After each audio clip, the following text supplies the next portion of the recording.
Hello everyone, welcome back to Lakshmi kitchen. ಇವತ್ತಿನ ಈ ವಿಡಿಯೋದಲ್ಲಿ ಎಗ್ ಆಮ್ಲೆಟ್ ಯಾವ ರೀತಿ ಮಾಡೋದು ಅಂತ ನೋಡೋಣ. ಪ್ಲೈನ್ ಆಮ್ಲೆಟ್ ಮಾಡ್ಕೊಂಡ್ರೆ ಅದೊಂಥರ ಟೇಸ್ಟ್ ಆದರೆ, ಇನ್ನು ಈರುಳ್ಳಿ ಟೊಮೆಟೊ ಎಲ್ಲ ಸ್ವಲ್ಪ ಸ್ಪೈಸಿನೆಸ್ನೆಲ್ಲ ಆ್ಯಡ್ ಮಾಡಿಬಿಟ್ಟು ಆಮ್ಲೆಟ್ ಮಾಡಿಕೊಂಡ್ರೆ ಅದು ಇನ್ನೊಂಥರ ರುಚಿಯಾಗಿರುತ್ತೆ. ಹಾಗಿದ್ರೆ ಈ ರೆಸಿಪಿ ಯಾವ ರೀತಿ ಮಾಡೋದು ಅಂತ ನೋಡೋಣ ಬನ್ನಿ.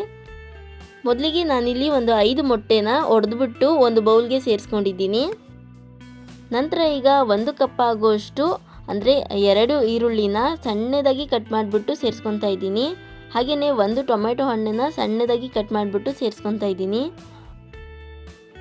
ಹಾಗೆಯೇ ನಿಮಗೆ ಖಾರ ಎಷ್ಟು ಬೇಕೋ ಅಷ್ಟು ಹಸಿಮೆಣಸಿನ್ಕಾಯಿನ ಸಣ್ಣದಾಗಿ ಹೆಚ್ಚಿಬಿಟ್ಟು ಹಾಕೋಬೇಕಾಗುತ್ತೆ.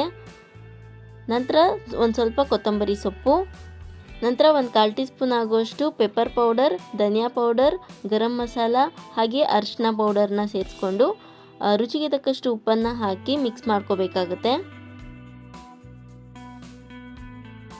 ಚೆನ್ನಾಗಿ ಮಿಕ್ಸ್ ಮಾಡ್ಕೋಬೇಕು. ಯಾವ ರೀತಿ ಅಂದರೆ ಮಿಕ್ಸ್ ಮಾಡ್ತಾ ಅದು ನೊರೆ ರೀತಿ ಬರುತ್ತೆ, ಅಲ್ಲಿವರೆಗೂ ಮಿಕ್ಸ್ ಮಾಡಬೇಕಾಗುತ್ತೆ. ಈ ರೀತಿ ನೊರೆ ಬರೋ ಥರ ಮಿಕ್ಸ್ ಮಾಡಿಕೊಂಡ್ರೆ ಆಮ್ಲೆಟ್ ಹಾಕಿದಾಗ ಉಬ್ಬಿ ಬರುತ್ತೆ ಆಮ್ಲೆಟು.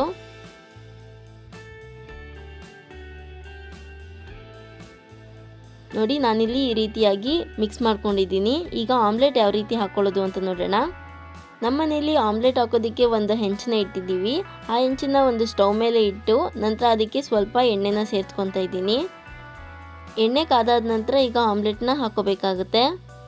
ನಿಮಗೆ ಎಷ್ಟು ಅಗಲವಾಗಿ ಬೇಕೋ ಅಷ್ಟು ಅಗಲವಾಗಿ ಹಾಕೊಬೋದು. ನಾನು ಯೂಸ್ ಮಾಡಿರೋ ಹೆಂಚು ಬಂದು ಹಳೆ ಕಾಲದ್ದು, ಅಂದರೆ ಬಟ್ಲಂಚು ಅಂತಾರಲ್ವ ಅದು. ಹಾಗಾಗಿ ಸ್ವಲ್ಪ ಚಿಕ್ಕದಾಗೇ ನಾನು ಆಮ್ಲೆಟ್ನ ಹಾಕ್ಕೊಂಡಿದ್ದೀನಿ. ಆಮ್ಲೆಟ್ ಹಾಕಿದ ನಂತರ ನಿಮಗೆ ಎಣ್ಣೆ ಬೇಕಿದ್ರೆ ಮೇಲೆ ಸ್ವಲ್ಪ ಎಣ್ಣೆನ ಸೇರಿಸ್ಕೋಬೇಕಾಗುತ್ತೆ. ಈಗ ಒಂದು ಪ್ಲೇಟ್ನ ಮುಚ್ಚಿ 1 ನಿಮಿಷ ಆಮ್ಲೆಟ್ನ ಬೇಯೋದಕ್ಕೆ ಬಿಟ್ಟು ಪ್ಲೇಟ್ನ ತೆಗೆದ್ರೆ ಆಮ್ಲೆಟ್ ರೆಡಿ ಆಗಿರುತ್ತೆ.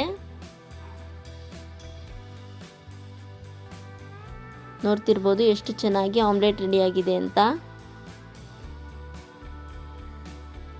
ಇದೇ ರೀತಿ ನಾನು ಇನ್ನೊಂದು ಆಮ್ಲೆಟ್ ಕೂಡ ಮಾಡೋದನ್ನು ತೋರಿಸ್ತಾ ಇದ್ದೀನಿ.